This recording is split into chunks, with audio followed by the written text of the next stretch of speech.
mics are hot, so try to not This meeting is being recorded. have your conversations. So we'll get started with the pledge.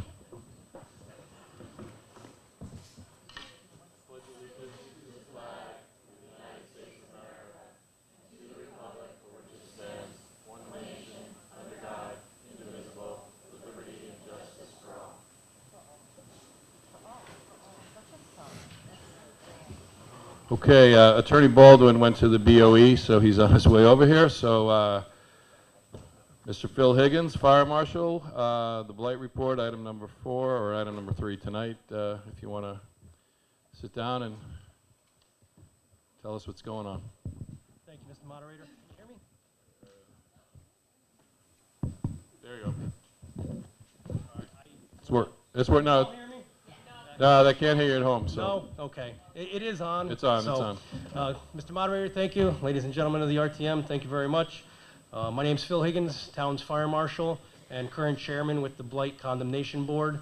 I'd like to recognize the 2 other members of the board as well, the Director of Health, Sands Cleary, as well as the Building Official, Pat Mahoney. The 3 of us act as the Blight Prevention Officers, and this, I just want to go back to 2004, when the blight prevention language was first adopted by the RTM. So there is a whole list of definitions as to what actually blight is and how we determine what blight falls under.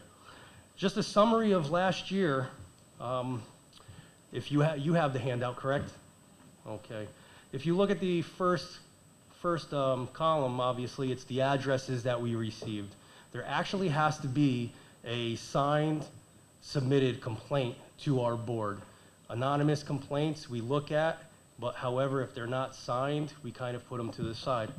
So we've received 34, and we've closed out many, as you see in the closed column. Of those complaints, we've had 19 hearings, of which we determined 15 to actually fall within the definition of blight. So the definition of blight is buildings that are being disrepaired or dilapidated with multiple missing broken tiles, siding, windows, doors, along with fire and water damage, excessive amounts of garbage and trash around it, pests, if you will, mice, rodents, along with vacant building structures left unsecured or unguarded, commercial parking lots that are vacant and in disrepair, and inoperative and unregistered motor vehicles. That is basically what we look at. Now, out of the 15 that we saw, 3 of which we also looked at for condemnation. That to me means that the building is in disrepair and there is an immediate hazard to public safety. Fined, we looked at 10. So I know there's going to be some questions in regards to some. So if I may, just go to, how about number 15 Beacon View Drive, which is about 3/4 of the way down. That was submitted to us on September 20th of 2001. We inspected and investigated the complaint. We determined that it does meet the definition of blight. So therefore, we've requested by certified registered mail that the property owner come before our board, where we have the discussion with him, saying that yes, your structure or your property does in fact meet the definition of blight. We come up with some sort of a plan, an abatement plan. So we give them 30 days to resolve the issues. If they don't resolve those issues, we then have the determination or the opportunity to go to fines. If that, in that line, in regards to Beacon View, you'll see that we had 1 hearing. Yes, we determined that it was blight. The condemnation did not meet the definition. However, he was fined, okay? But he also has the opportunity to appeal that fine. That appeal goes before a blight hearing officer determined by the town. The reason why you see 3 is because the hearing officer had requested him to come back and provide further evidence of why he should not or she should not be fined. That property had been in disrepair, but yet the owner pulled building permits to continue the construction on his home. We have left it on the agenda for blight because at some point we need to make that determination whether we take it off or not. there's been history where, yes, the building is being repaired, however, at a certain time, that building stops, the work stops. At that point, we could continue the action against that property. So that's just one instance. Any questions so far? Yes. Representative Vergara? Hi, I'm Jill Vergara, District 7. You were going down the list of things that constitute blighted premises, and I was following along in the code. It's section 51-2, and you didn't mention graffiti, which was added in 2009. I was just given a basic Okay, guideline. I just wanted I'm to sorry. check Yes. that because one of my complaints was not designated as blight, even though there's substantial graffiti there at the Handy and Harmon site. And there are dilapidated buildings falling apart. There's a parking lot that's there, open, exposed, with weeds growing in it. So I just didn't understand. I thought maybe you all weren't applying No, that in fact was followed up on that one particular property. I recall it. We ended Okay. up going out there, looking at it. The blight wasn't found there. No. No. Okay. Okay, thank you. So going back to the, Sorry, Representative Garskoff? Thank you, and I don't want to sidetrack us, but can you explain why you need a signed complaint? Because I could see where that could be problematic for neighbors and stuff. Can you explain the reasoning for that? I did not make up that reason. I apologize. That was something that was already started many years ago. In fact, when this language was adopted in 2000 and what did I mention? 2000 and many years ago. I only became the fire marshal in 2018. In fact, when I first started as the fire marshal, I didn't even know that this position was on this committee until someone called and said, "Hey, are you coming to the meeting?" So there was a lot of education that I had to do in regards to this. But that is one of the rules that was made up at that time. That I believe the town website actually states that it must be a signed, not anonymous complaint. Thank you. Go ahead, Mr. Higgins. Representative Georgiadis? Hi, Drew Georgiadis, District 9. Does a town document like that ever get reviewed and updated? If you said you were unfamiliar with it, and will you find that out as part of your net position now that you're aware? I believe that would fall underneath the RTM to It's an designate that. RTM ordinance, Yeah. so it would probably be us. Yeah. Okay, thank you. I'm only enforcing what's already been ruled. But if I can just go give another example, some of the items that are on this summary go back to 2019. So 53 Marion. It's on this sheet only because it's been completed in 22, okay? So although there's 34 complaints, some of them date back 2-3 years ago. So, let's see, 166 Grassmere Avenue, that came in 21. And if you notice to the right, there was that property was fined by the board, and it was closed in September of 22. However, there was liens against the property in the amount of $13,700, of which did go to the town attorney for resolution, okay?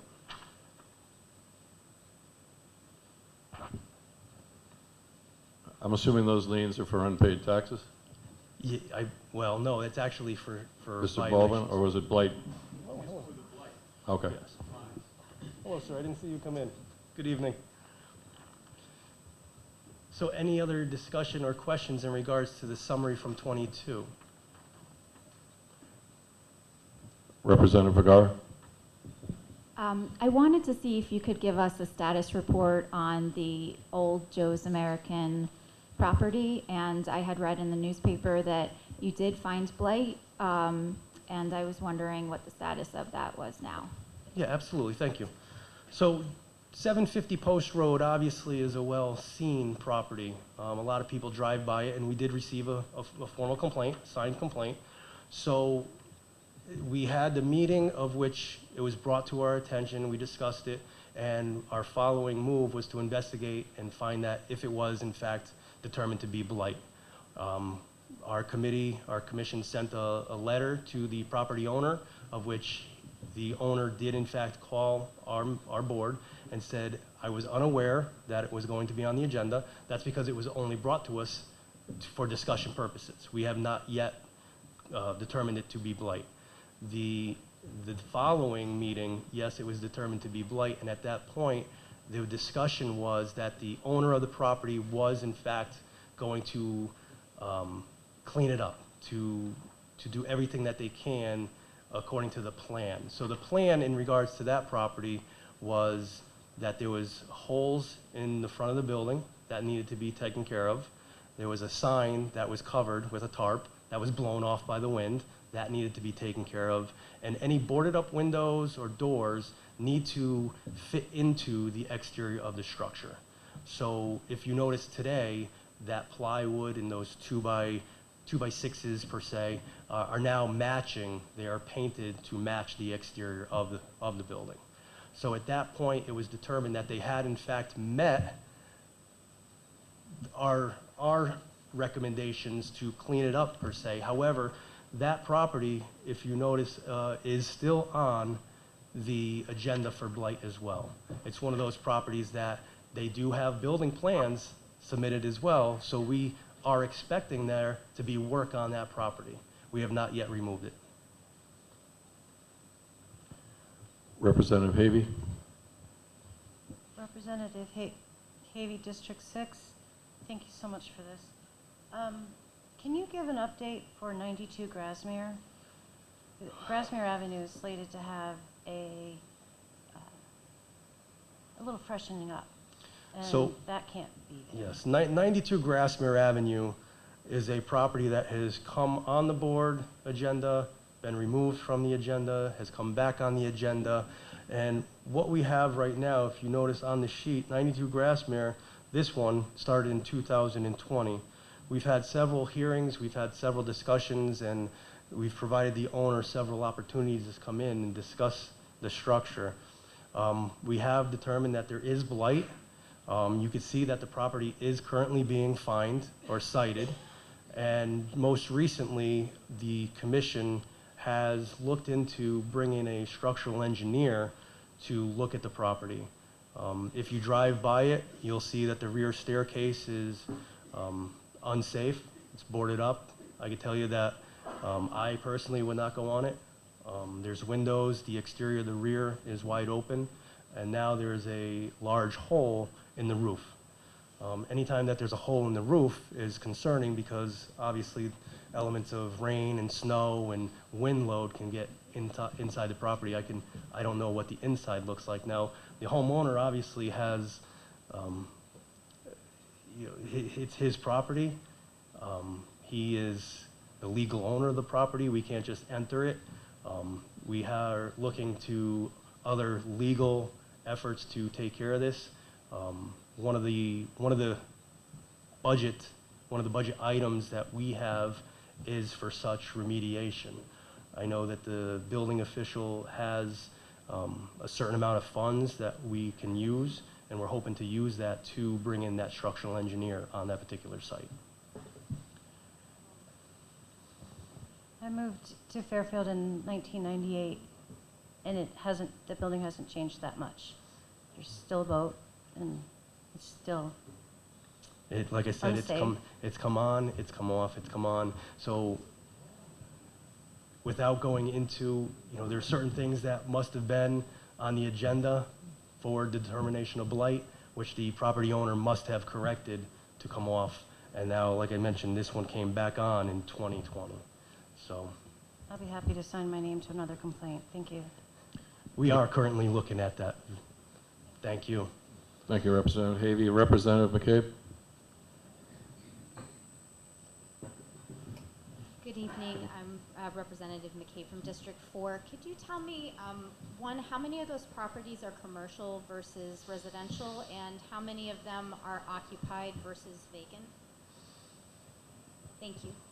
Yeah, just stand by 1 second. Let me look at.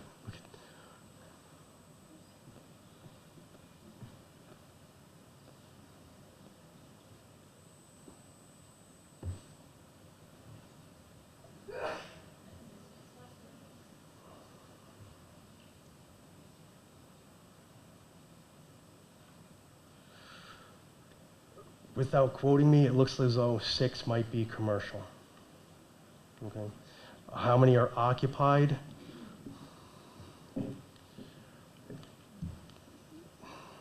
I do not have that information in front of me. I could certainly get it to you, though, if you'd like. Thank you. Yeah, that would be great if you just email me the answer to that question. Thank you, Representative Will do. McCabe. Representative Lambert on WebEx.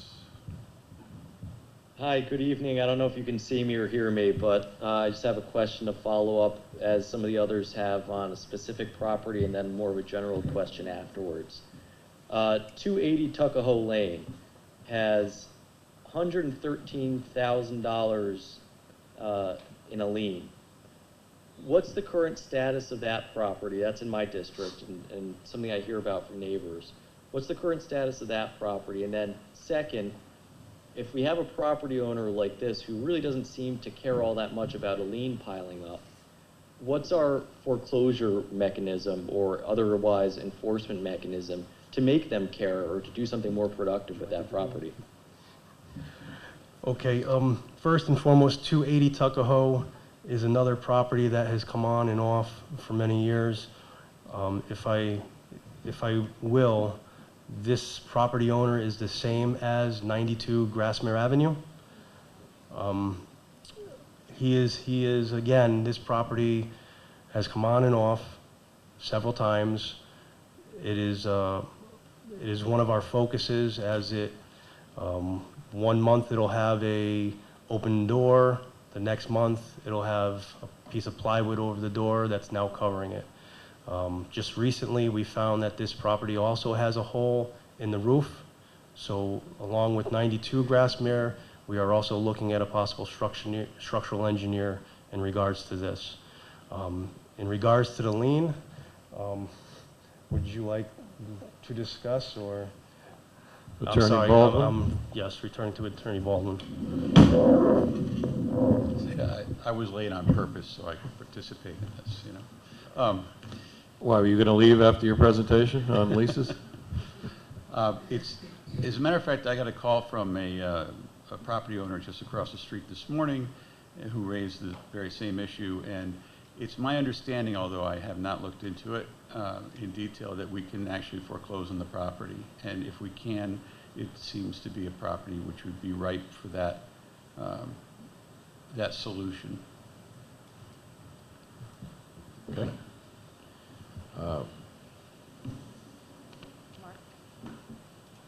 Representative Iacono. Thank you. Thank you, Representative Iacono, District 8. I actually just was going to point out that it was the same property owner, and it sounds like it's time to go to the next step, so that's good to hear. Thank you. It's unfortunate, but I think you really need to Yes, go there. I could mention that the commission has on multiple occasions reached out. We've sent numerous letters, we've made several phone calls with no return replies, no return answers, no return calls, I should say. Representative Astorita. Thank you, Mr. Moderator. Ken Astorita, District 10. Just, you mentioned a couple times bringing in a structural engineer. Is the purpose of bringing that person in, I assume, to give you an idea of what it would take to bring that property back up to whatever standard, code, or whatever? The purpose of that would to make sure that the property is not a unsafe property for anyone in the immediate area, anyone walking in the sidewalks, neighboring properties, make sure that it does not collapse.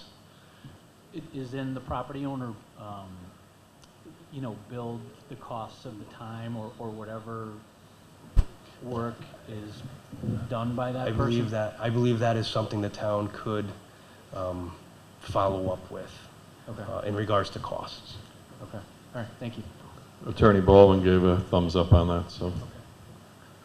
Representative McCormick.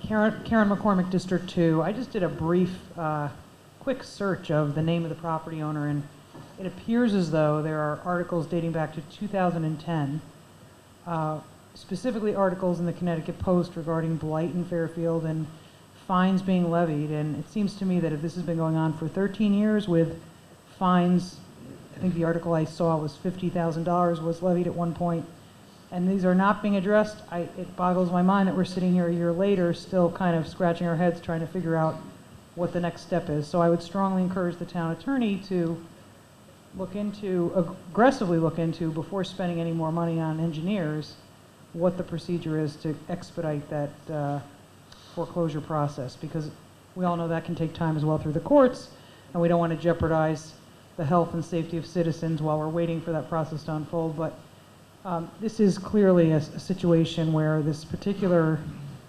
citizen of Fairfield does not seem to be compelled to do much when pretty scary fines are levied against him. So those are just my comments. Thank you. Thank you. Thank you, Representative McCormick. Representative Wackerman? Karen Wackerman, District 7. Does the ordinance also allow you to charge the person for legal fees or costs of engineer, inspections or anything in addition to the fine? I believe so. Thank you. Representative Parham? Hi, Cindy Parham, District 2. As the Vice Chair of the Senior Tax Relief Committee, I was wondering if any of these people that are on your report are over 65 and qualify for the zero interest. I believe that The does. zero interest loan. Somebody eating potato chips or something else? I believe there is, and I believe we have provided some of the pamphlets to some of these members. Oh, okay. And do you need any help with follow-up, or is that something you do automatically after telling them about the program? Because I know working with seniors myself, many times they need to be reminded, a couple times to know that there's these, because I have clients that have rebuilt garages and spent up to $20,000 in past years with a zero interest loan that would be paid when they sold their home. So is that something that we're actively helping these clients, if they are over 65, with? I don't honestly recall. I know we've handed out the pamphlets. From there, I don't recall any further assistance. Okay, thanks. Thank you, Representative Parham. Okay, Drew. Representative Georgiadis? Drew Georgiadis, District 9. Forgive my ignorance, but when you say you're going to foreclose on these property, can you just explain to me how that works? Because you're not the bank, correct? I will defer to the town attorney on that. Thank you. Those were his. Mr. Baldwin? Because Back in the game. It's not eminent domain, right? You're not going to repossess the property? No, and I confess that I have not visited this subject directly. Lean in, Jim, please. Sorry. They can't hear you at home. So. Yeah, I confess that I have not researched it completely, but the general notion of foreclosure is when there's a debt that is owed and it's presumably owed now, you can take legal action to secure your interest in the property, and that's done in the form of a foreclosure, so that if there's any additional equity left over in the house, it would go to other debtors and or the property owner, but you would take title. It's a very aggressive move on the part of Fairfield, and of course would not be one that we would want to routinely use, but obviously in this situation it kind of calls for it. So you force the sale, recoup the money that the town is owed, and then you're done, essentially. You own the property, you have to then... They own the balance? They get the... You take the property over. Or you take the property? You own it. You buy it. The town buys it? You foreclose on it, like a tax foreclosure or mortgage foreclosure, along those lines. Okay, thank you. I think. You're welcome. I think I understand.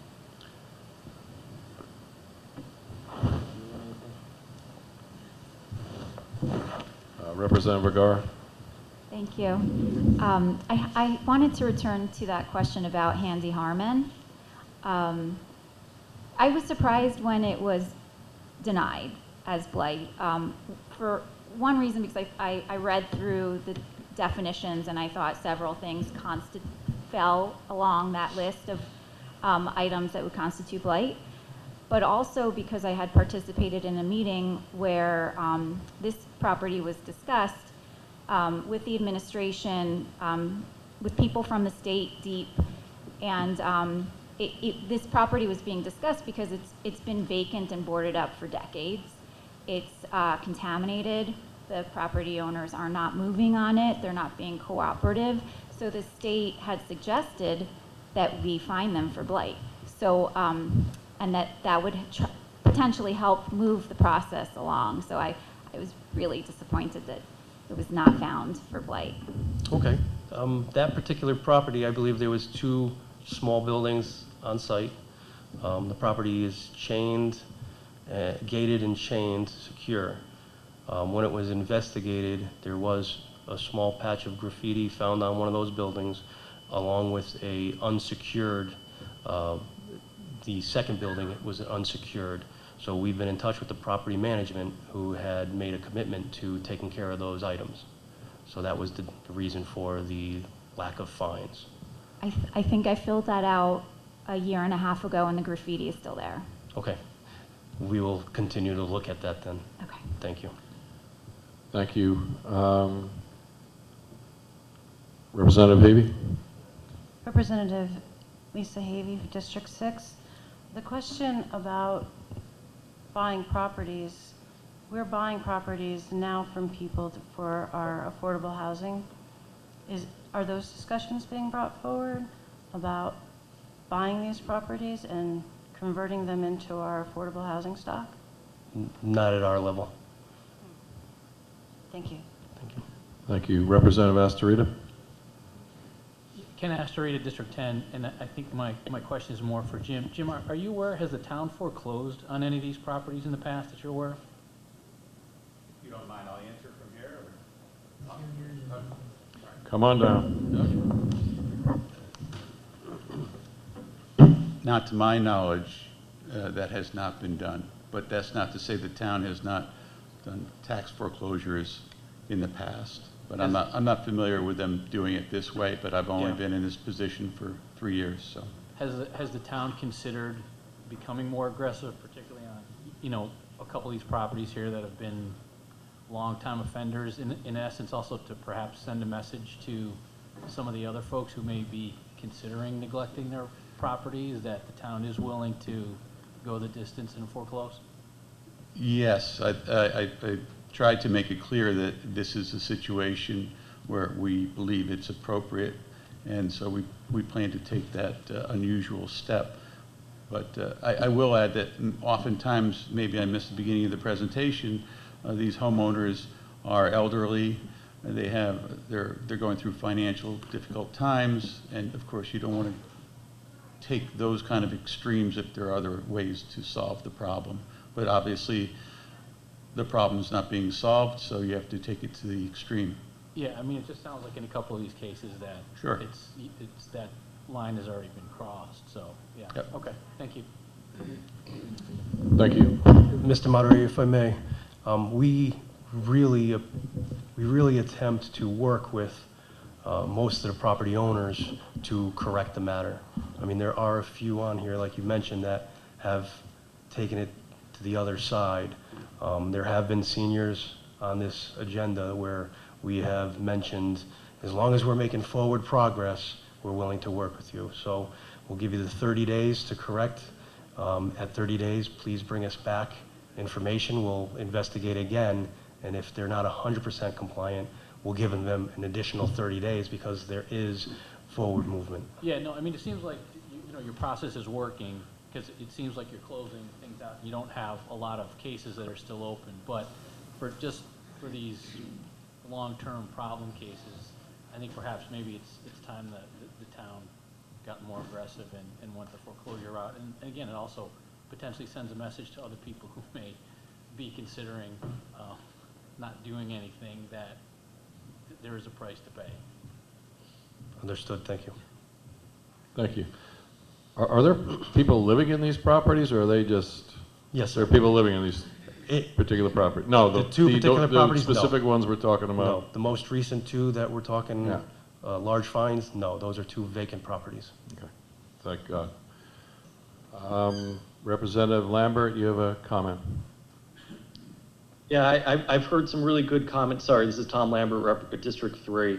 I've heard some really good comments from Representative McCormick and Astorita and Havey, and I think that I completely understand the need to protect, especially the elderly, who might not be in a position to necessarily help themselves the way that they otherwise would be able to. But in a situation where we have a property owner who owns multiple properties, who is neglectful with those properties, creating a danger to the neighborhood, and there being multiple complaints, and now multiple liens that are tallying up significant sums of money, I think that's a pretty clear line for the town to take to, send a message, and put the property to more productive use.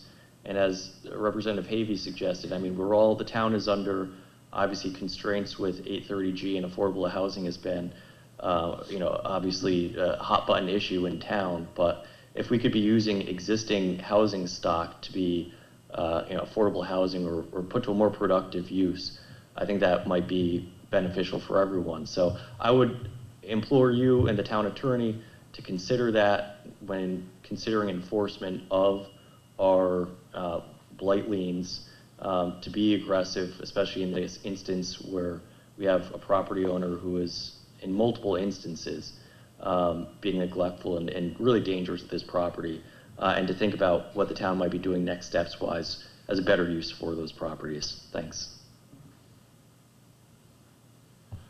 Thank you, Representative Lambert. Any other questions or comments?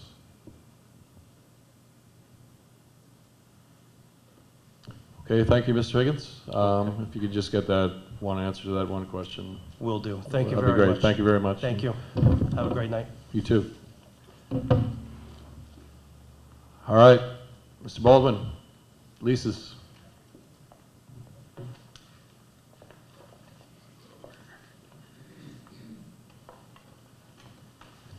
Good evening, everyone. Sorry about my mix-up with the location, but I think it all worked out.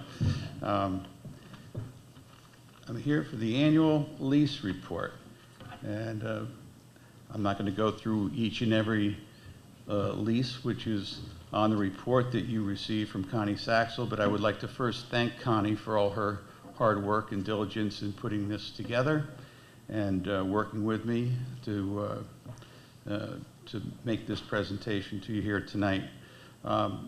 Two corrections to the list, and that is one with the Boost Sports, which indicates on your chart that it had expired. In fact, on December 5th, the Board of Selectmen approved a new agreement with Boost, which is, let's see,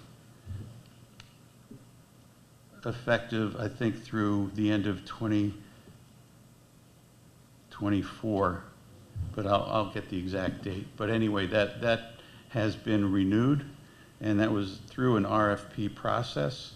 The other one that I want to point out is the We Care Denali. We Care Denali was beginning this year, January 1. It was supposed to be on a one-year basis for a possible term of 5 additional one-year terms. And in fact, they came to the town and proposed a new 5-year deal in which they would agree to pay for the new scale that the town had sent an RFP out for that cost about $115,000 by estimates that the town received. And so that the town took that deal. At the end of the 5 years, the town will own that scale that needed replacement. So that expires December 31, 28. Also, I guess generally want to speak about the effects of COVID, and it obviously threw a wrinkle or a wrench rather into the restaurant leases, into the parking authority leases, and they were given special dispensation for a period of time. The exact numbers I don't have for you, but we are rebounding from that situation and are picking up where we left off with those leases, including the parking authority and the restaurants. We're also, as this body had indicated in the past, looking into and trying to smooth out or standardize the lease rates for the sidewalks for the restaurants, but that sounds like a good idea, but it's harder to do, in fact, because of the duration of the leases and how you catch them up to one another. But that's something that I spoke with the finance department about recently, and we're going to attempt to do that, although obviously it's going to take some time before those rates can be standardized. Regarding the parking authority, Mill Plain Road, you're all familiar with the Yale New Haven Health testing facility, which has been there since, I want to say, March of 21.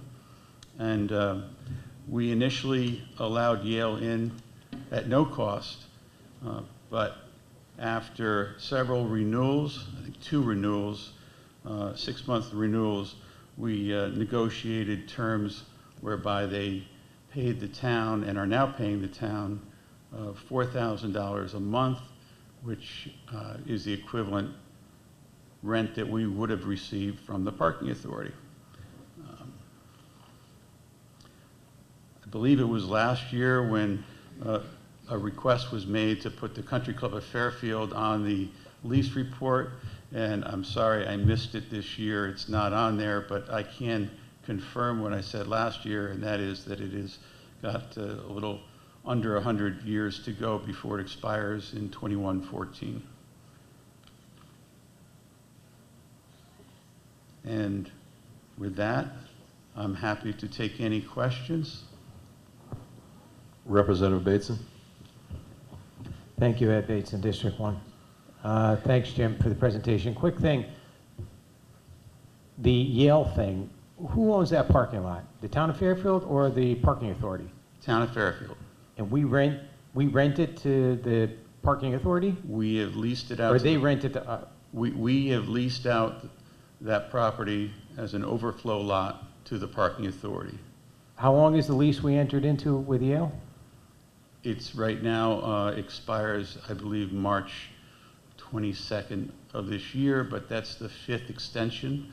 And after that, per terms of the 5th Amendment, it's on a month-to-month, unless we negotiate a 6th Amendment. Okay, and I assume the parking authority is in the loop now because I'm sure you're seeing more volume now at the railroad station, especially, Tuesday, Wednesday, and Thursday. So I'm assuming parking authority is at peace with what we're doing here.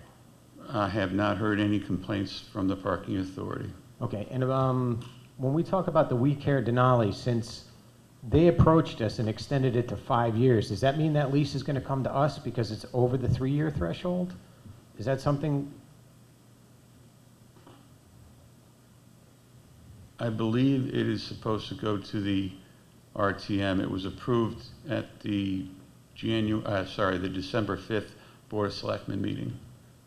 Okay, all right, so we should be looking forward to that lease in the next couple of months? Yes. Okay, that's all I have. Unless I'm mistaken, it's not an exception to the terms, so I believe you're correct. Yeah. Well, I think when I was on the Board of Selectmen, I remember we always did the leases 3 years so that it would stay at the executive level. Once it went beyond that, it went to other boards. So if it's past 3, I'm assuming it's going to come to us. Unless it's 1-year options. So, but you'll figure it out. Thank you, Representative Bateson. Representative McCormick? Just out of curiosity, I'm just seeing this issue with Yale New Haven Hospital, and I'm a little bit troubled by it. I understand that during certainly the height of the COVID pandemic, we had a real need to have a location where the public could go and get their testing. I don't know about anybody else, but when I had testing done at that site, Yale New Haven Hospital billed my insurance company $780 for that test. So I guess I'm a little bit troubled if there's they're certainly a money-making operation. They take every opportunity to take pennies out of our pockets. And for anybody who claims that those are free tests, they tell people that they're free tests, but the reality of it is that they turn around and bill your insurance company without you even knowing it, without disclosing it to you. So I just would be very careful about continuing to extend indefinitely a lease to an operation like Yale at this point, given the state of the pandemic, when clearly their main goal is to line their pockets with the dollars of little people like us. So that's just my 2 cents on that. Thank you. Well, Thank you, Representative. Yeah, Sorry, well, comment, sir. initially it was a public service, and then it is still a public service for townspeople to utilize.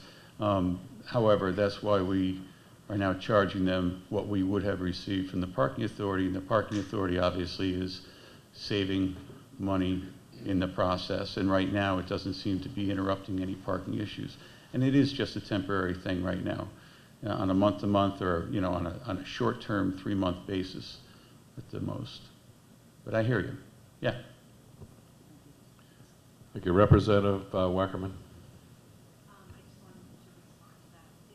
That mic is shot over there. I just wanted to respond to that. I understand the confusion about insurance coverage for those tests, because I'm confused too. But I know many people who have really welcomed that in town and have used it a lot. And since we're now back in the red zone in Fairfield County, I think it's great that we have it. It's such a convenience. So I just wanted to say I'm grateful for having it there. Thanks. Representative Astorita. Yeah, thank you. Ken Astorita, District 10. Jim, just a couple questions for you. So the second to last column, the additional rent, it looks like we're not increasing rents on any of the commercial properties for the coming year. Is that right with it? I think there's one exception. Are you talking about all the leases? Yeah, it looks like if I look through just about all of them, there's no additional year revenue. So I'm assuming that means there's not an increase in the rent? I would have to defer to Connie, who put this together. I don't believe that's true. Okay. I don't think that's the case. Okay. I assume, do we know if we're getting market rates for the leases on like the commercial properties? How often are we making that evaluation? Well, it depends on the commercial property. Obviously, if it's a restaurant, you know, it's adjacent to that restaurant, so there's just one party that would be interested. If you're talking about, you're not talking about the nonprofits and the charitable leases. Right, correct. No, I'm not. So, for example, just so, I mean, we for the concessions, we put them out for an RFP. Yeah. And so that is, by definition, market rate. Okay. So most of those situations where you could have several bidders, we go out for an RFP. Okay. Do we, in the leases that we agree to, will we typically put in like year-over-year increases, or is it, you know, we'll establish a set rate and we'll honor that rate for 3 or 5 years, whatever the term of the lease is? Do you know what we typically do? We typically have an increase that is somewhere around 3 to 5%. Okay. That's built in Okay. annually. Okay. Okay, perfect. Thank you. You're welcome. Thank you, Representative Astorita. Representative Vergara. Jill Vergara, District 7. I always have questions about the leases. It's been confusing to me to understand our purview, and I really appreciate Representative Bateson's points and his contribution to this discussion, because I think it's important to understand how our review relates to the Board of Selectmen's. And I'm glad that he mentioned that we really should be reviewing that lease. That's a 5-year lease, because we review all leases that are greater than 3 years according to the ordinance. As long, but with the exception of the Parks and Rec Department. Right. Right. But Representative Bateson also mentions that the Board of Selectmen reviews all leases that are under 3 years. That's not my understanding of it. Can you explain that part of it? Because I thought that there's a section in our ordinance that enables the first selectwoman to enter into leases with townspeople that are 3 years or under without Board of Selectmen approval. That is correct. And thanks to your questioning from the past, I've learned to know that if it's a charitable organizations and there is not, that it's nominal consideration and not necessarily for fair market value, those leases need approval by the Board of Select Persons. If it is a lease of 3 years or less and it is considered to be at fair market value, those leases can be approved by the first select person. Okay. So I have a couple questions about that and how it relates to our charter that requires the Board of Selectmen to review all contracts, and it specifically says in our charter leases, and there's no exceptions. There's a very minimal exception to that. So it's my understanding that enabling the first select woman to enter into any sort of leases, even those involving charities, without full Board of Selectmen approval violates our charter.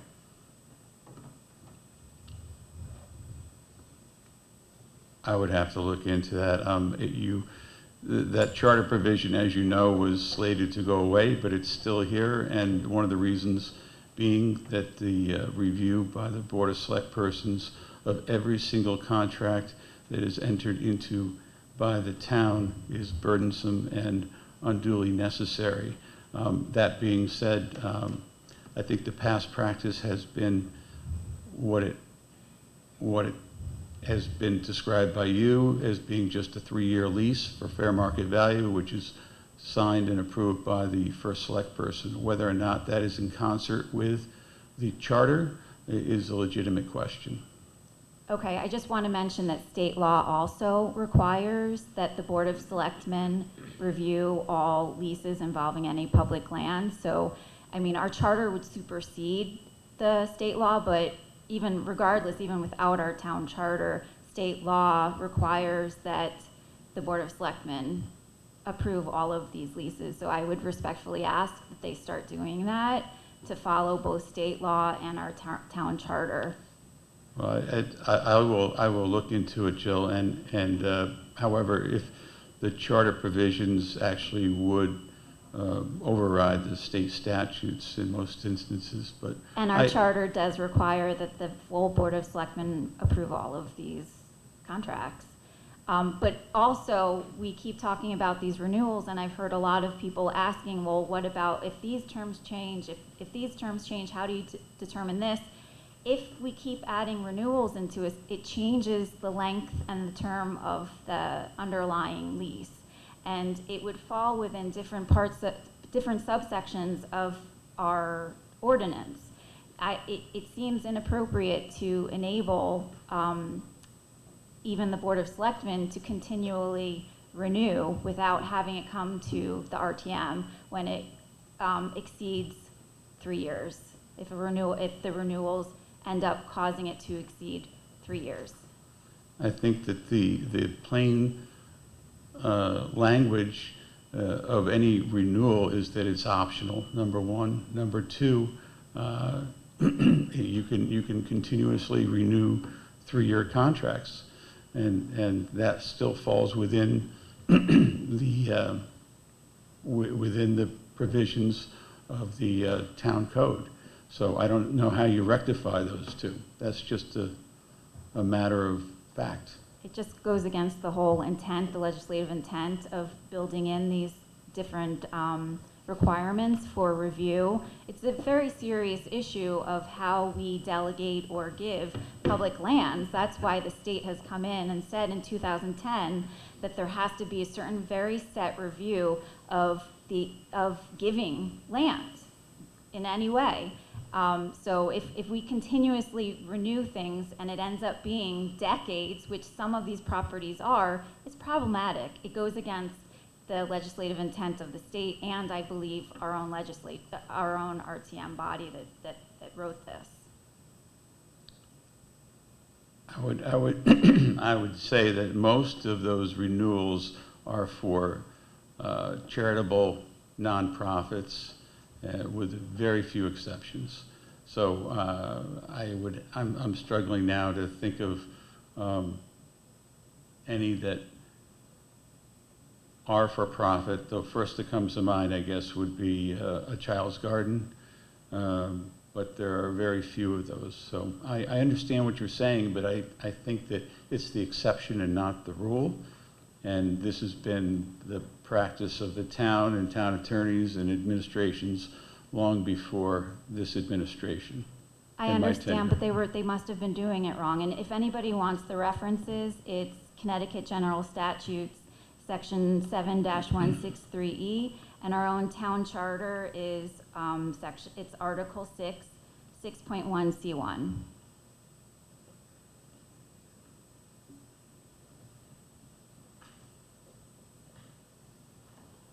Okay, thank you, Representative Vergara. Representative Parham? Hi, Cindy Parham, District 2. One of the other RTM members and myself were able to visit the pilot house, and I don't want you to get into specifics about each of the nonprofits, certainly tonight, because we do that during budget season many times. But we noticed that the 6,100 square foot space that's being rented for $1 had a handful of young adults and one youth being served, and it is adjacent to the Sullivan McKinney Elder Care Center. And we had brought up in the past, informally, that maybe a smaller space for that nonprofit and possibly turning part of that 6,100 square foot pilot house into more useful space for the seniors that are adjacent. Over 4 to 5, possibly 6 new apartments could be had. So is that something that's ever been considered, a smaller space for pilot house? Or can someone else that you know tell me how many youth are being served to see if the space that they have is warranted? I am simply not equipped with that information in terms of who's being served, et cetera.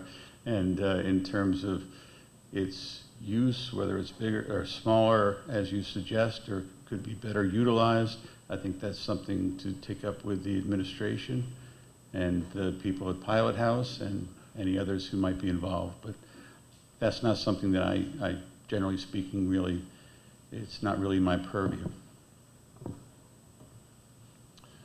Thank you, Representative Parham. Representative Gale?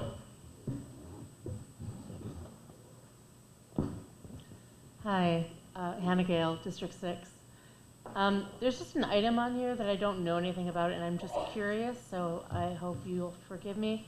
There is this parking lot that's being leased to the Grella Family Investment Partnership. It's item number 21. It's a 2.57 acre parking lot, and I just don't see any income coming from it. Am I reading it wrong?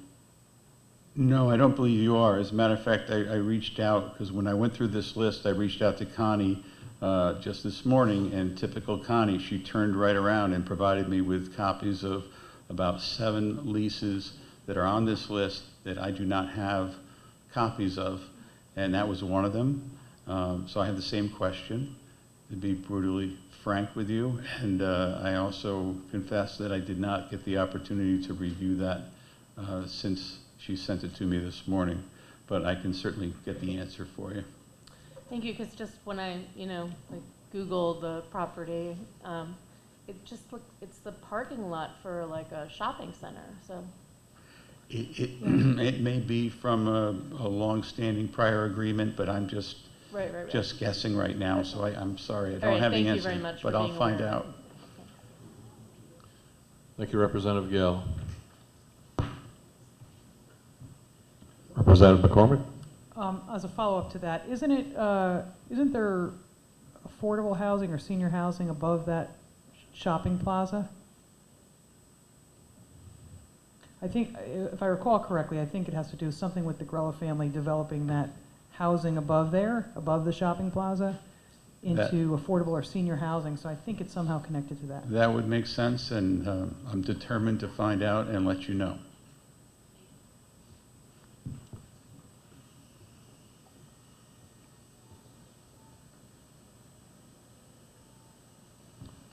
Representative Gerber.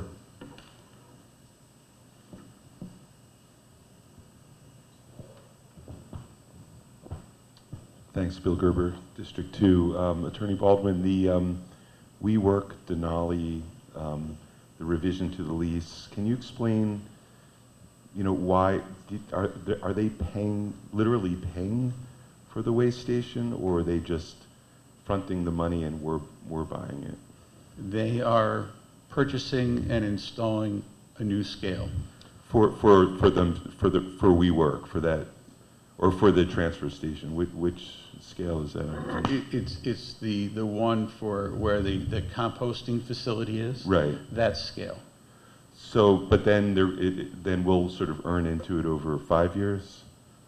Earn into it, we will own it at the expiration of the 5-year extension. And but they're continuing to pay the $51,000 a year? Or That's correct. So it's about $81,000 then. They're going from $51,000 to about $81,000 a year? Well, okay. I'm not a math guy, and I'm not the deal maker, mind or you. what is it? Maybe not. Yeah, I think it's not 30, quite that. Additional 30. Yeah. Over 5 years.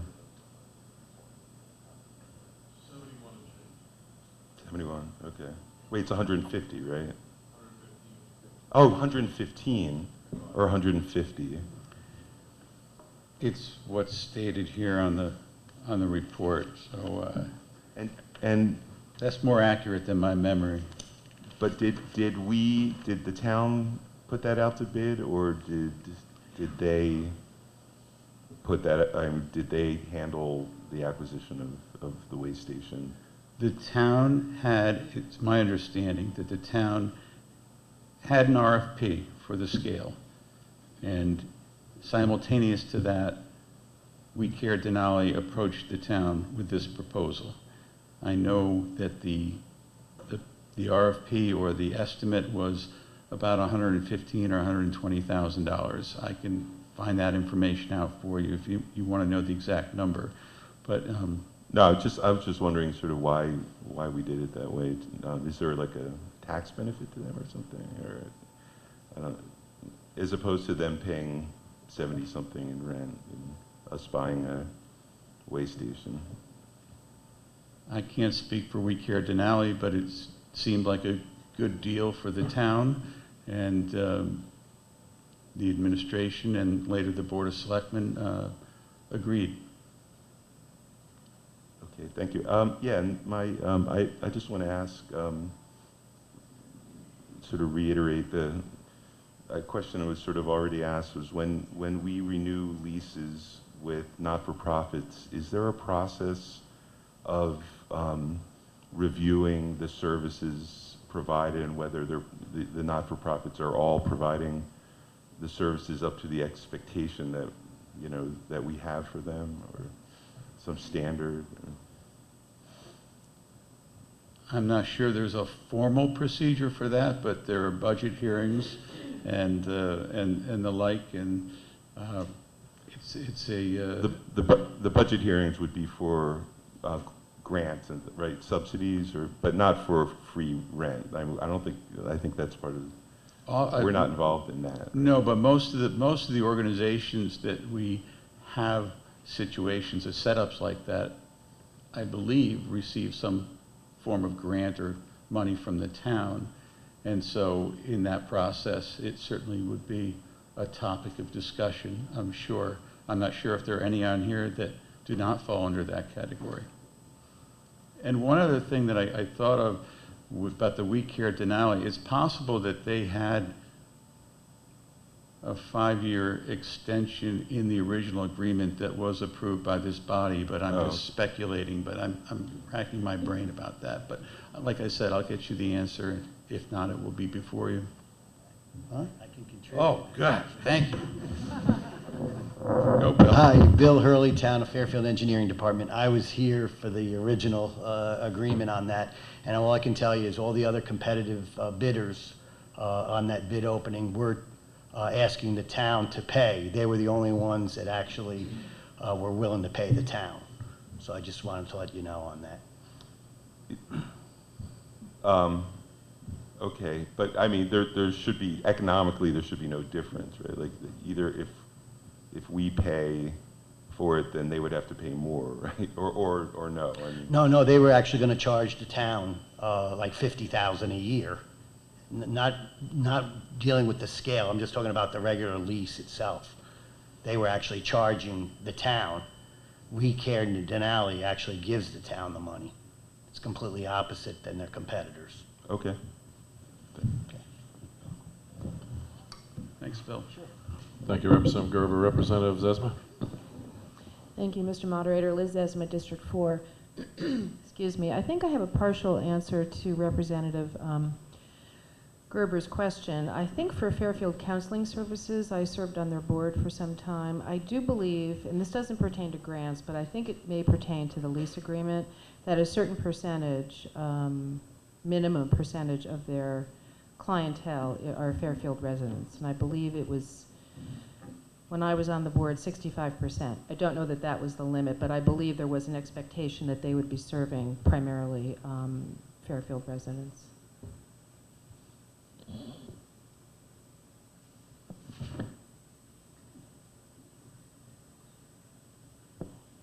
Representative Iacona?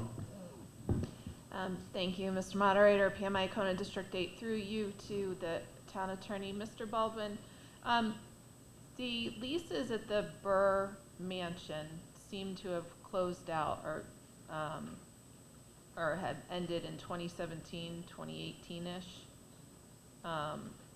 Like Connecticut Against Gun Violence, Junior League, are they all out of there now? Have those all ended? There are some that are no longer there. I think the Junior League is one. I'm not sure about the gun violence organization.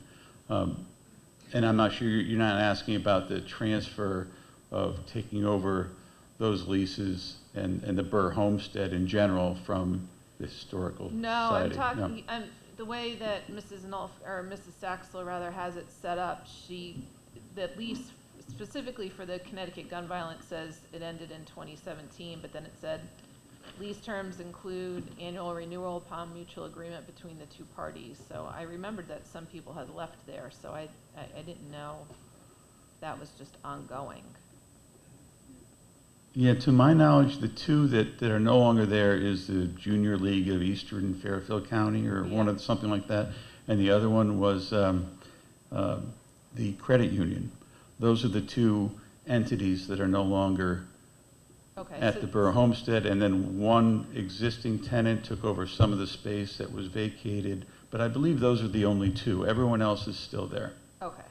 All right, so that was 2017, and now they're just on, I guess, an annual renewal based on what this says, lease term includes. Yes, there are several that fall under that category. All right, and then It's called an evergreen agreement. Where it renews unless it's otherwise terminated. Got it. Thank you for the clarification. The restaurant leases, are we back to, after now COVID ending, working on that? Are we phasing that out? Collecting rents from the restaurants that have patio space? We are most definitely collecting rent, and the rates, which were temporarily and not for a very long term abated during the height of COVID, they're back to where they were. And there are some, as I indicated earlier, agreements which are still in need of being negotiated and finalized, but we continue to receive payments pursuant to the existing or old terms. And as I said, we're trying to come up with a plan to standardize those rates, but that's a spreadsheet of figuring out who's going to go where and who's going to stay the same until someone comes up there, and those discussions have just begun, really. Thank you for doing that, because I, as you know, have mentioned that before, so I'm glad you're going to look at a way to equalize how that works. And then the Iceland Company patio space at 11 Umpqua, which is part of the community theater, it says a lease to be determined, but I thought that was a pass-through lease. It's A pass-through lease meaning, I thought I thought the landlord was gonna deal with how that worked there. well, that lease is with or through the community theater.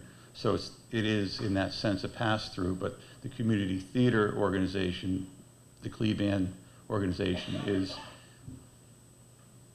being charged. And it's funny you mention it, not funny, but it's worth mentioning that the receipts for the community theater have in fact gone down over the past years, for the reason being that they were actually utilizing part of state property that was not owned by the town, which we can't do, we shouldn't do. We were charging them and collecting rents for state property, so they've turned around and negotiated that portion with the state, but that explains the slight reduction. Gotcha. All right, thank you very much for the clarification. You're welcome. Thank you, Representative Iacono. Just to follow up on those, so I don't see restaurants on here like the Old Post Tavern, Molto, Malibu Taco, that all have outdoor seating. Are they the ones being negotiated, or what's the status of those? I honestly do not know the status of those. And I believe we're collecting rents from them. Why they're not on this list? Unless I'm missing it, they might be. No, I don't see them on here. Yes, Representative Iacono. May I ask a follow-up to that? I thought we've raised the issue of Malto before, and they're within their property line. That may be the case. I believe that's Yeah. why we don't get rent there, because they're within their footprint. Is that the same with Malibu Taco? Yes, and then if you're looking for Old Post Tavern, that would be through community theater. That's why I was It's just not surprised to mentioned see here. the Carvel for. Yeah, they mentioned Isla. Isla and Co., but they don't mention Old Post Tavern there. Okay. Right, and that's why I raised the Isla thing, because I thought that was all through this, but.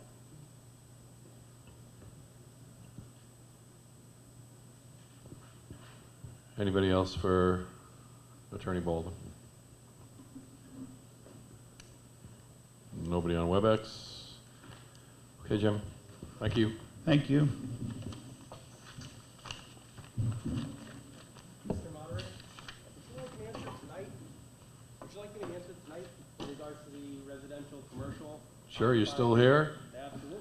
This was You easy. stay. I mean, it's painful to sit here, so I mean, I'm shocked you're still here. No, I'd like to give you all the answers, if I may. So most guys would have been out the door when they were done. No. Everything beyond the closed, so if you're looking at everything 15 Beacon View down, there's a total of 13 properties, of which 11 are residential, with 9 of those currently vacant. Out of the 2 commercial, if you look at the 750 Post Road, which is the former Joe's, and then the 691 Post, are obviously commercial, of 1 being vacant, and that's 750 Post. So hope that answers your question in regards to that. Now, in regards to some of that, I have 6 of those properties are current construction sites. There's active work being performed as well, and others are currently for sale. So everything, and if you want to go above to currently closed, I can certainly do that too, but they're already closed, so. Does that help? Representative McCabe, you good? Thank you. Okay. Thank you very Mr. much. Higgins. Yep. Okay, item number 4 tonight is disturbances. We have Captain Ed, is it Wheel? Sorry. Can You're on everyone hear me? WebEx? Go ahead. Captain Eddie Wyatt, Fairfield Police Department and Field Services Bureau. Thanks for having me. I apologize I couldn't be there in person tonight. I'll be presenting the cost recovery report for 2022 specific to violations of breach of peace, disorderly conduct, and public disturbances. So for the 2022 calendar year, we have 14 entries, and we have 8 of the entries are on their first notice. So for those of you who don't know, we issue a first notice for the first offense, and any subsequent offenses, we send an invoice for police time spent on the call for service.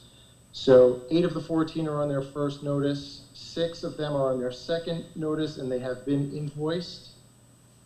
4 have paid, and 2 are outstanding. So the total fees that were invoiced is $939.42.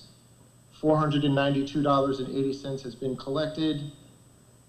$446.62 is still outstanding. Of those 2, one of those outstanding are just beyond their allowable 60 days, and the other one is several months outstanding. So we've been spending this week trying to get in contact with them so we can collect on the invoice. Okay, thank you. Any questions? Representative McCabe? Representative McCabe, District 4, can you elaborate a little bit on the nature of the public disturbances? Are we talking about like parties or something more serious? Thank you. Yeah, so by and large, the 14 entries on the list are related to off-campus student activity along Fairfield Beach Road. We have one outlier, 631 Hollydale Road, but typically we invoke the authority given to us in the town code to address specific problem areas like Fairfield Beach Road, or if there were a business in town that was repeatedly disruptive to its surrounding community and a drain on resources. Thank you. Thank you, Representative McCabe. Representative Garskoff? Thank you, Josh Garskoff, District 5. I just wanted to confirm, sir, what you said the different colors mean, because I don't think it matched. What I heard doesn't match up with what's written on the sheet. I want to make sure I got it right. Can you tell us what the colors refer to again? So I'm not entirely sure what the difference is between the white and the green colors. Oh, actually I am, I'm sorry. So the white colors are the addresses that have received their first notice, their warning notice. The green have had more than one violation, so they've been invoiced and they have made good on their invoice. The red color is someone who has been invoiced but has not yet paid. Okay, that's what you said the first time too. Thanks, I just wanted to confirm. Thank you. Yep, no problem. Thank you, Representative Garskoff.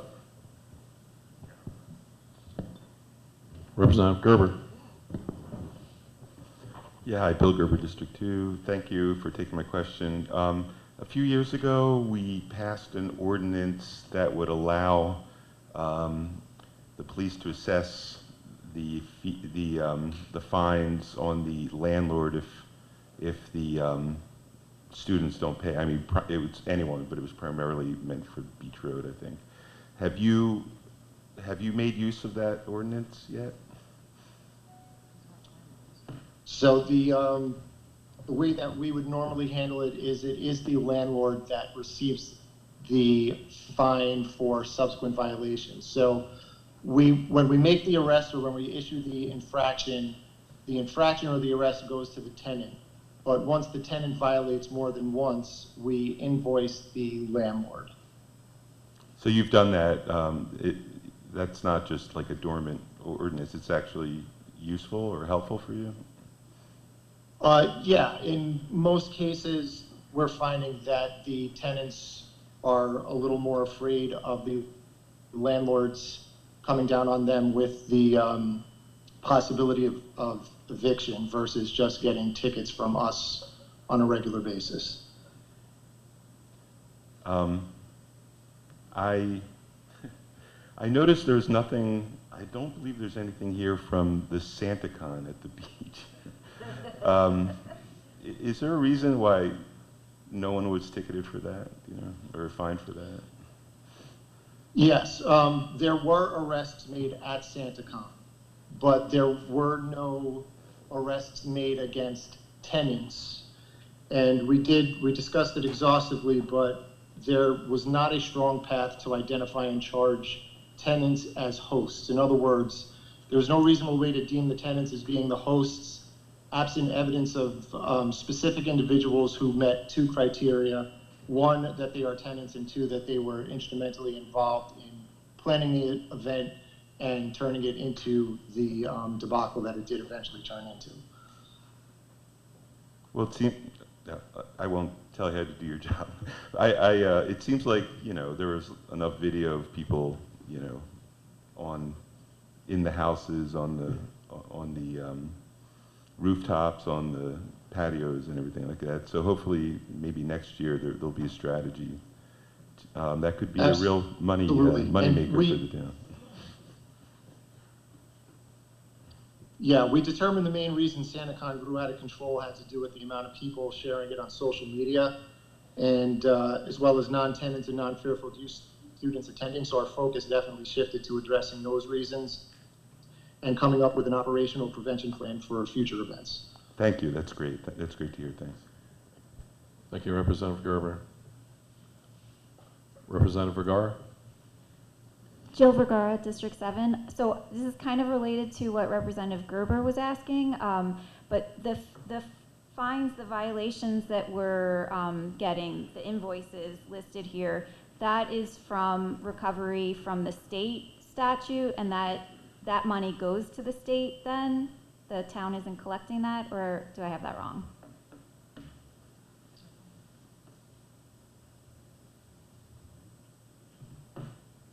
I'm sorry, can you repeat that? Sure. When you have the invoice amounts listed for some of these violations, and the offense listed is creating a public disturbance, that's listing the state statute. So does the money that we recover go to the state, or does the town receive that? So if there's a monetary fine associated with the charge, that goes to the state, but the invoice is town. So for the second offense, when we invoice the landlord, those funds go to the town. Okay, but are there any listed that went to the landlord that you sent to us? Are all these listed that were first offenses? So what's listed on the list, if you see the lines in white, those are first offenses. So those landlords have not received an invoice yet. Got it, The sorry. lines in green are the landlords that have received an invoice and has paid that invoice, and the lines in red are the landlords that received an invoice but have not yet paid. Sorry, thank you. I had a black and white printout, thank you. Representative Iacona.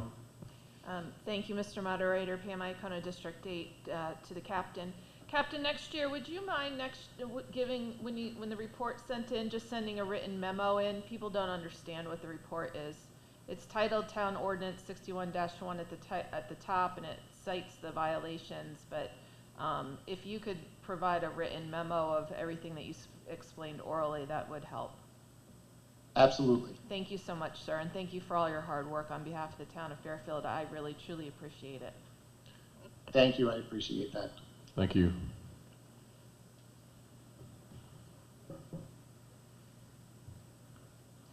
Okay, nobody else? Thank you again, Captain, and you're off the hook for now. Okay, we're going to go to item number 5, Harbor Management Alternate. I think Mr. Henry, Dave Henry, you are on WebEx. Hello, everyone. I hope you can hear me. Yes, we can. I was planning on being there in person, but as you all know, schedules change. So I do appreciate all of your time. I'm hopeful this is a rather benign agenda item. I just wanted to start by thanking all of the RTM members for the time you all devote to our wonderful town of Fairfield. I am a proud Fairfielder, and as I shared last week with the Board of Selectmen, I come of involved Fairfielders. My grandfather was a Fairfield police officer before serving as the town clerk, as well as many other roles. And he was duly honored with a tree planted on the town green that's in his honor on the corner of Beach Road and Old Post Road.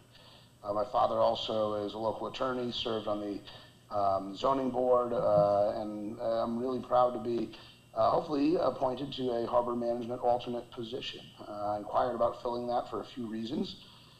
First and foremost is to help oversee the local harbors here in my hometown. But I'm also the director of the aquaculture school in Black Rock. which allows me to interface daily with many Fairfielders that are exploring their interests in marine biology and marine trades, which really pushes me to ensure that our local waterways are ready to study and navigate. I think the connections I've made with local aquaculture organizations, as well as my dedication to the town of Fairfield, put me in a good position from which to evaluate any actions taken in our town harbors. So I know I have much to learn, but I'm excited to do so. And I do thank you all for your time and support, and I'm happy to answer any questions you may have. Thank you, Mr. Henry. Any questions from the body?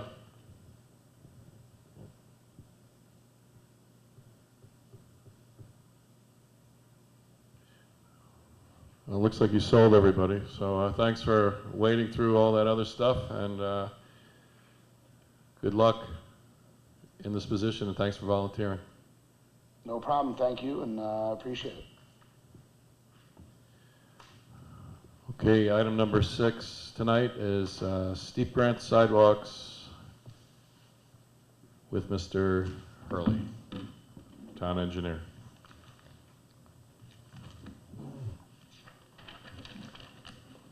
Good evening. I didn't know if you had to read the resolution or not, or no? Okay. That's next week. Oh, okay, fair enough. Unless it goes on the consent calendar. Oh, okay. This grant request for $500,000 is to construct a new sidewalk and repairs to provide community connectivity to the Post Road and Fairfield Center. With the support of the neighborhood, a new sidewalk is proposed for Round Hill Road. For Reef Road, new sections of sidewalk will be replaced as needed. The engineering and DPW will provide in-house design and specifications for the project. As I mentioned before, the project is covered by a $500,000 reimbursement steep grant. The state requirement was to have all acceptance resolutions approved within 15 days.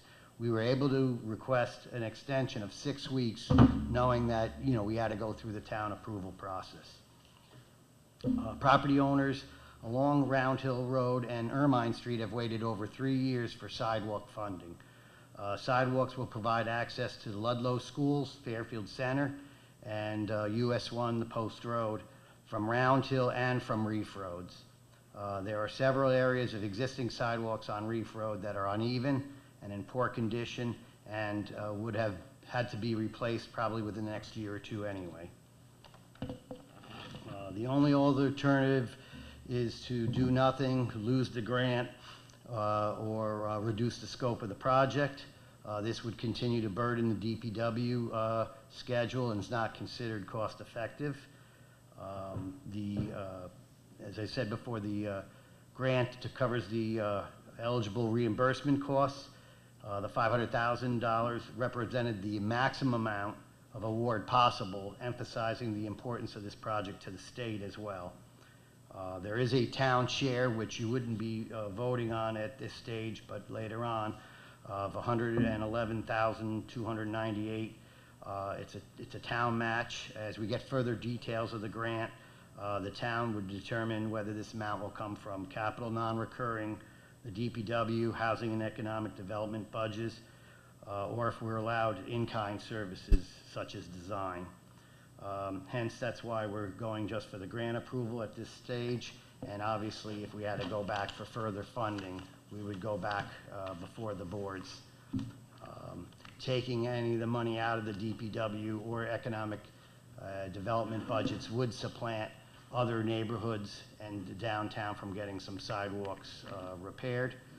And then overall, the project had the Round Hill Road and Ermine neighborhoods and Fairfield Bike and Ped Committee support. So, I'm here to answer any questions you may have. Thank you, Mr. Hurley. Questions from the body?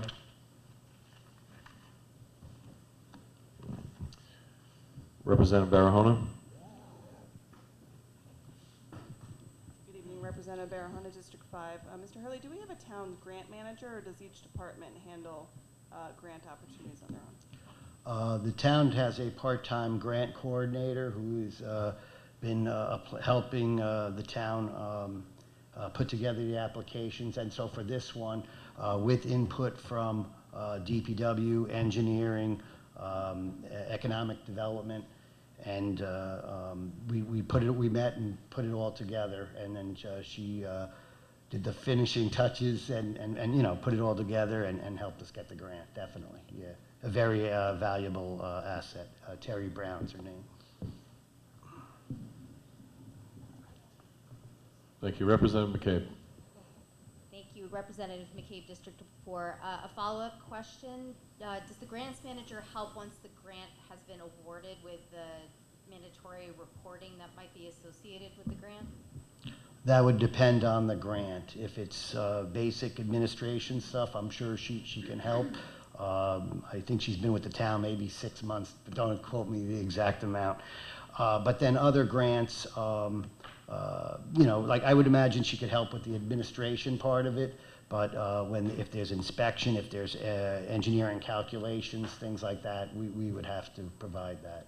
And the annual, I know that some of these grants require like an annual report, you know, that might provide information on money spent, impact, et cetera. Is that something that each department handles? Usually we would do that. Again, if it required, I will call it finishing touches, like we would provide the meats and potato, and then, you know, she's volunteered to help us out on those, and believe it or not, it's just not yearly, it's now quarterly reports, so yeah. Thank you. Sure. Thank you, Representative McCabe. Representative Zesma. Thank you, Mr. Moderator. Liz Esmer, District 4. Hi, Bill. Thanks for being here. Thanks. So I couldn't figure out, on item 12, they talk about the service life of two different surfacing materials, asphalt and concrete. Which one, do you know now which one would be used, or? Yeah, for the majority of the projects, we're going to go with the concrete sidewalks. Typically, the only time we would go asphalt is in an area where there's a lot of trees, where we would expect the tree roots to, you know, pop up the sidewalk, or an area that, you know, it is possible, like underneath the I-95, if there's already a established, I'll call it base, where maybe we could just get away with asphalt there. To save a little bit of money, we could possibly do that. But the goal right now is, because concrete lasts longer, and that's what we're going to shoot for. Great, thank you. Sure. Bill, is that why there was asphalt used on Beach Road by the church, and on the other side recently there were new sidewalks put in? Was that because of the trees, or why was that asphalt as opposed to concrete? It was one of two things. Either it was a replace of in-kind material, and then, yeah, probably because there were some trees or some other issues involved there. I don't Believe it or not, for the historic district, they typically prefer what we call a native stone type of asphalt rather than concrete. So that may have had something to do with it as well. Okay, thanks. Yeah, I don't remember what was there. Representative Carson? Hi, Laura Carson, District 4. You kind of spoke fast. Where is the additional town share money coming from? Well, that's why right now we're just voting on the grant acceptance because of the time limit. We'll be coming back if required to seek additional funding. We'll have to come back to the boards for that. It could be from non-recurring capital. It could be from DPW or Housing Economic Development. And then that may take money away from other things that they... It is possible that that's the case, yeah. Would that cause it to maybe say no? Like, do they have to give it to you? Well, now, the grant, yeah. No, the DPW stuff. Oh, the DPW? No, it's just a matter of some other neighborhoods as well. Maybe smaller sections have been waiting for sidewalks. So on the DPW schedule, they usually have a list of sidewalks to do for next year. It's usually associated with when they're paving program. So when we have the paving and they're doing the work by ADA compliance, we have to do the handicap ramps, for instance, when we pave a street. So the reason we're doing this, tackling this bigger project, and maybe is it jumping ahead of other sidewalk projects because it's large and we can get this grant, and that makes it move up in priority to do this? Well, as How I... do you prioritize the sidewalks, other than the ones that have, on a paving schedule? Yeah, paving schedule is usually one of the ones. And then it also goes based on, neighborhood support requests. I mean, right now we have, just this past year alone, probably 20-something neighborhood requests for sidewalks. And so some of them only vary just to do a short section. Is it the loudest one gets the? No, I developed a little bit of a matrix, but we also work with DPW as well, as I said, if they're going to be in the area, if we're doing it in-house versus, a contract. If they're near a school, depending on the use, sometimes it's even more bang for the buck or easier to construct. If a sidewalk involves cutting down, say, 2 trees, there's a big rock outcrop, it's not going to be used by many people, we're going to push that one back further. If it's an area where we have a sidewalk here and a sidewalk there, and then there's a spot in the middle, I call that like filling in the sidewalk gap or the network, you'd want to complete that, because then that really encourages more walking and pedestrians. So that's how we do it. It's based on a little matrix and kind of an informal point system, and we go from there. Thank you. Sure. Thank you. Representative Bastilli? Sharon Bastilli, District 3. I had one question. So I didn't see a map of exactly where the sidewalk is going to go, but I was wondering if it encompasses on Round Hill the off-ramp of 95, because we were copied on correspondence for Selectwoman Kupchik about a fatality at the Mill Plain exit ramp. Mm-hmm. So since now we know we have an exit ramp safety issue, like, does the Round Hill Road sidewalk does it encompass the off-ramp there? And are we making sure that are we installing also like a crosswalk or, rumble strips or something so that we can increase pedestrian safety while we're at it?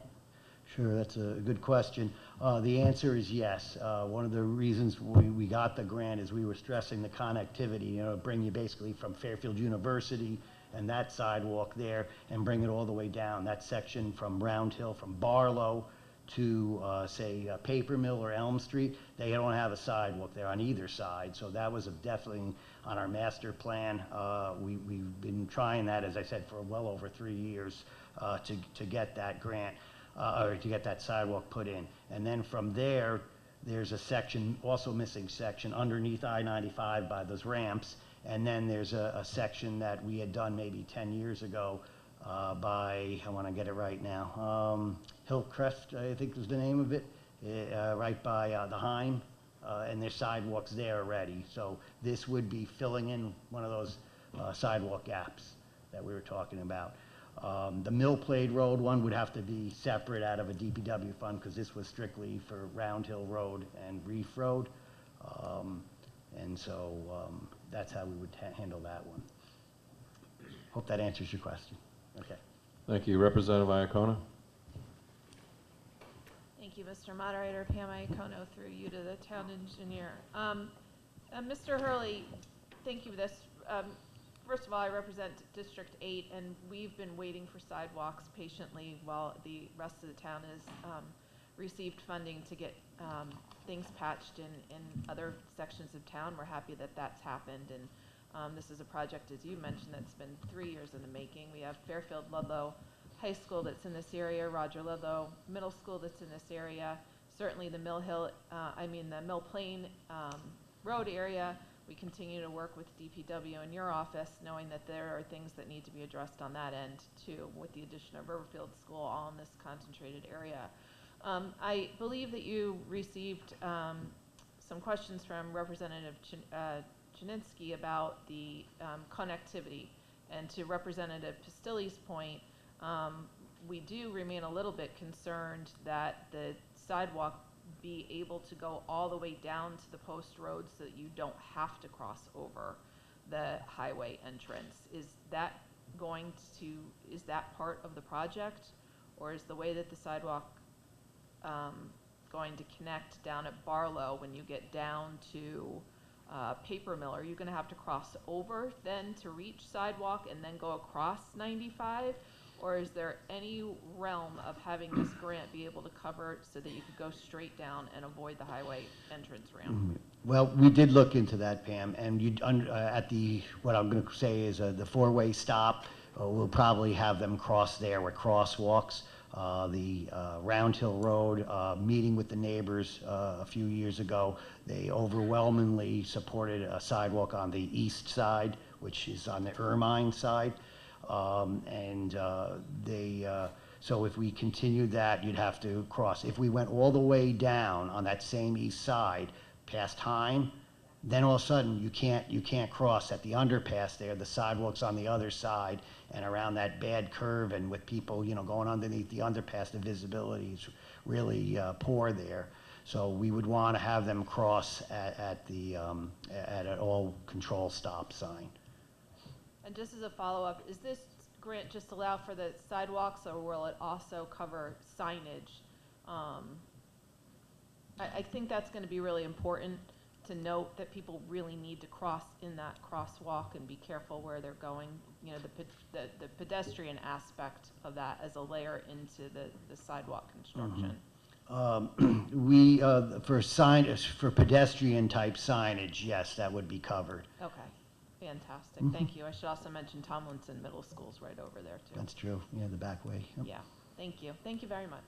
Thank you. Representative Spolier. Thank you, Representative Spolier, District 4. Question for our town engineer. I just wanted to say thank you. I really appreciate the grants that we're getting and increasing connectivity throughout the town. Are there any more additional grants in the works that you're working on? Because from what I've been aware of, I think there's a lot of grants and money available to us out there, and I'm hoping that we're taking full opportunity with that, because obviously there are many parts of town that need additional sidewalks and support, and we want to connect our entire town if we can. I can give you a quick update. The Stratfield Four Corners area, that one was put out to bid, and that one should start construction in the spring of this year. Southport Connectivity one, we're working on the final touches with that. Just the way things are, the state would, by narrowing the road and shifting sidewalk over, created the signal head to be moved over, and by doing that, the state's requiring us to look at a mast arm structural analysis. And so that's something that we didn't plan on having, so we have to go back to our engineer and have them look at that. But that and a right-of-way issue, which I think we've resolved, that should get that one going probably sometime to finalize the design in the spring, and that one maybe start in the summer. Grassmere Post area, which I know a couple of RTM members have been waiting patiently, and they were supportive for that. That's in final design now. So again, that one probably has a good chance of starting construction, or at least the bid documents in early summer, maybe construction late summer. And then we're always looking for ones.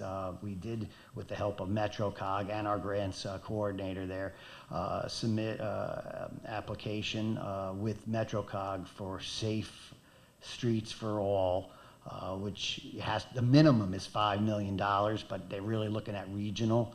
And so MetroCog basically got 3 or 4 of the municipalities together to try to do a very generalization of maybe handicap ramps, sidewalk improvements near signalized intersections, things like that. So that is in the hopper. We haven't gotten word yet on that one. And then another one that we're pushing, we just met with MetroCog last week for maybe the Sacred Heart area, obviously with the hockey rink, the additional dorms.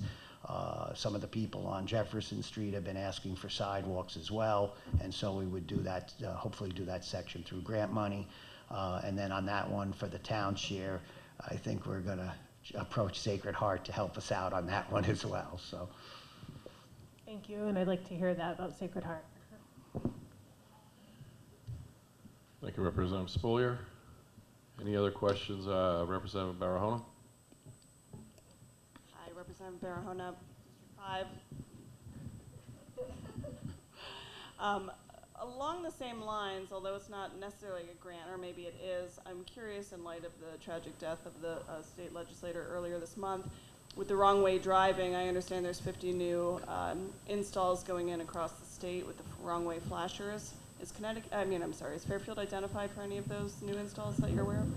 I'm not aware of with the flashers, but I do know last year or the year before, the state did have additional signage, wrong way, and the red reflective strips and pavement marking on the arrows of which way the cars, are supposed to go. The additional ones that have been, I can check on that to make sure.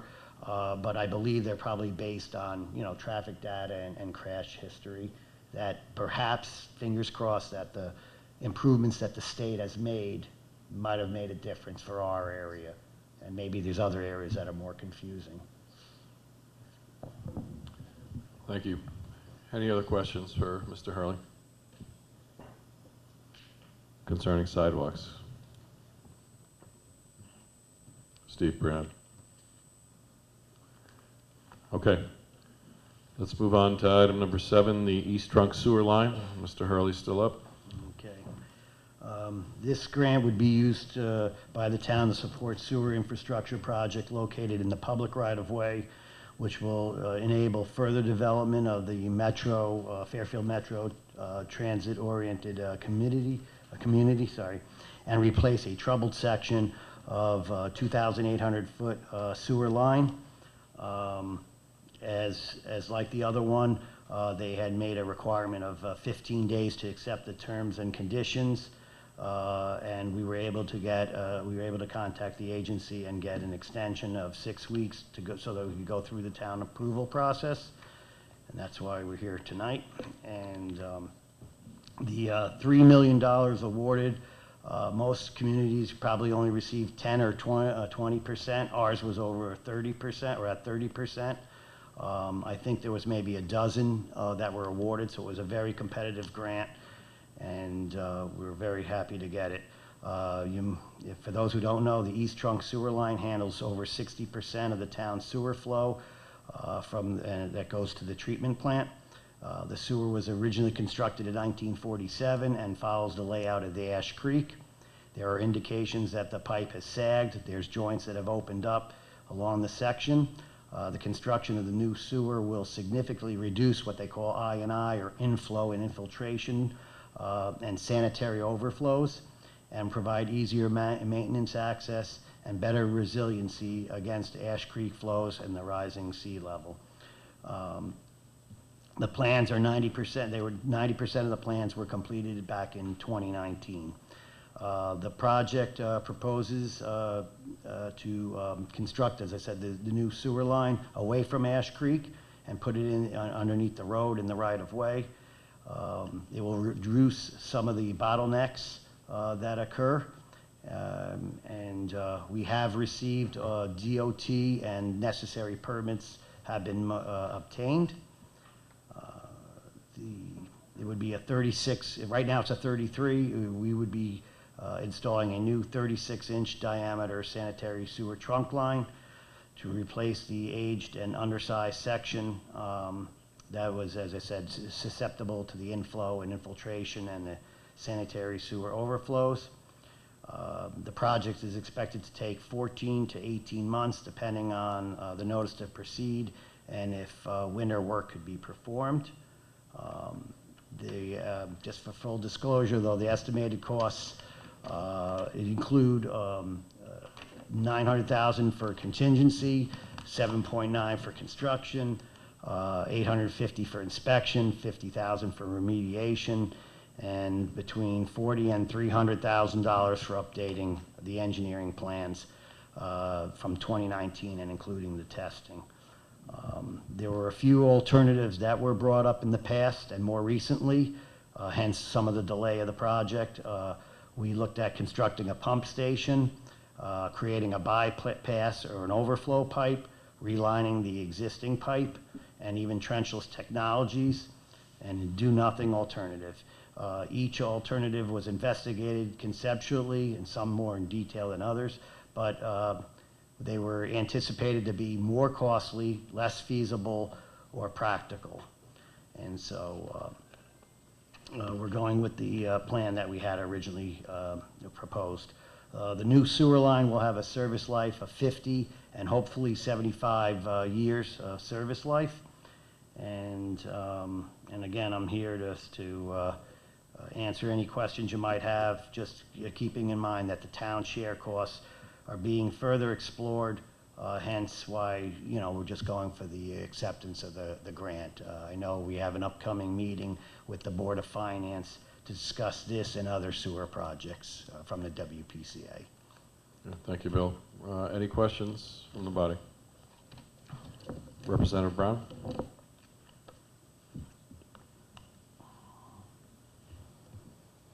Christine Brown, District 9. Hi, Bill.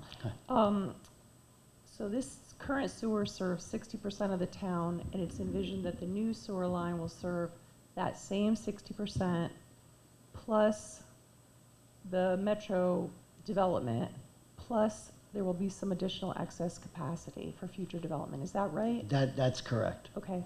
And so when the road sidewalks are opened up to bury the sewer line, does that provide any opportunity to bury utility lines as well? Well, if you're referring to the overhead ones that go on the poles and stuff like that, I would say no.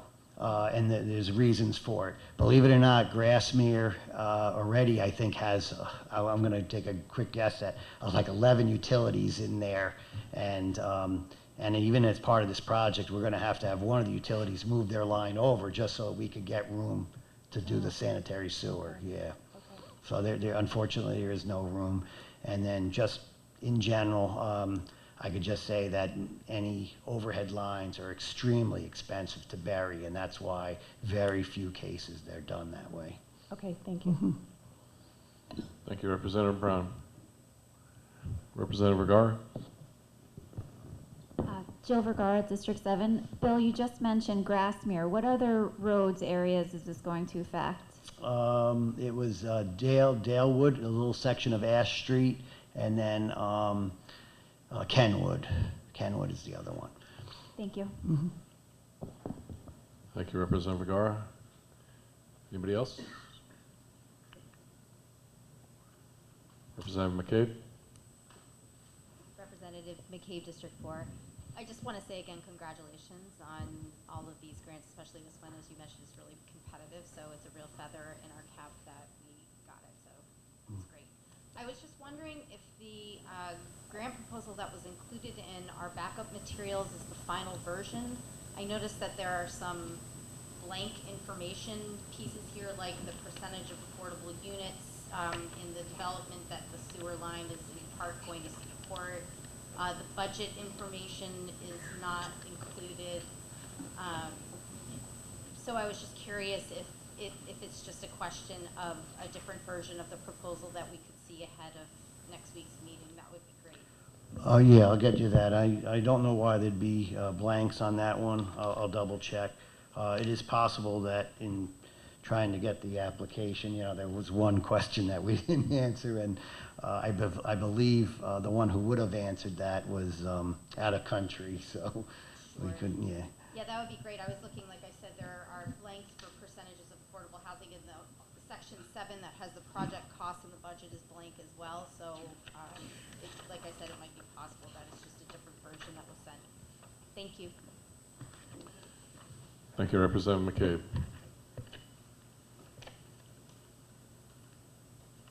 Nobody else? Okay, thank you, Bill. Hi, thank you. Okay, item number 8, redistricting ordinance. We will have redistricting committee chairwoman Karen Wackerman present.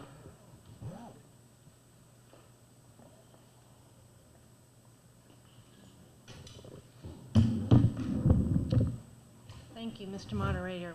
Representative Wackerman, District 7.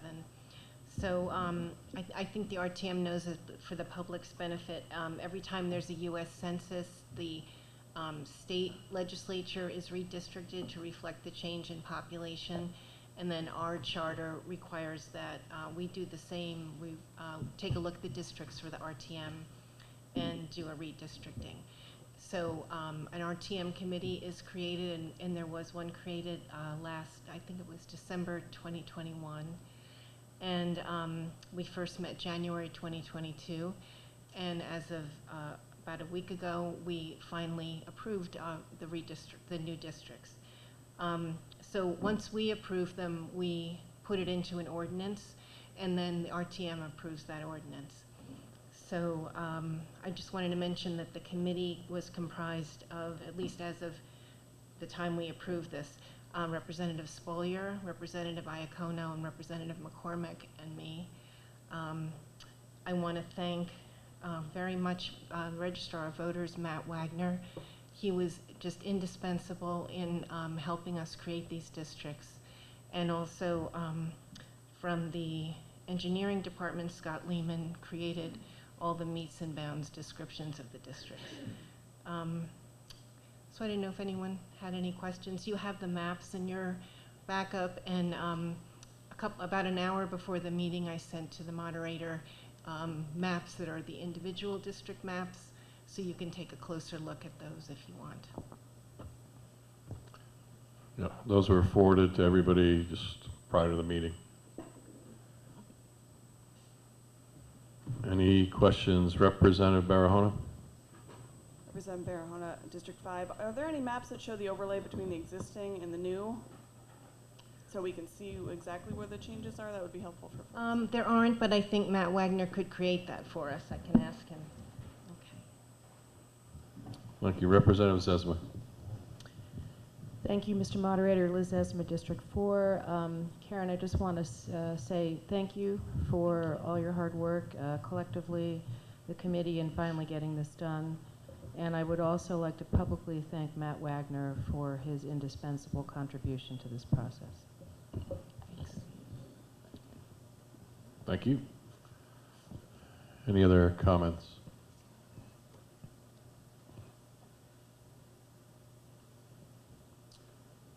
Okay, seeing none, I just want to thank you guys. We did form this committee just over a year ago, and you got it done, so thank you, Karen Wackerman, Karen McCormick, Marcy Spolier, and Pamela Iacono. Appreciate it. Thanks. We're going to now adjourn to our committees. So maybe some can go to the chairs back on the left, some can go on the right, and then some at the tables, and then one up in the front here.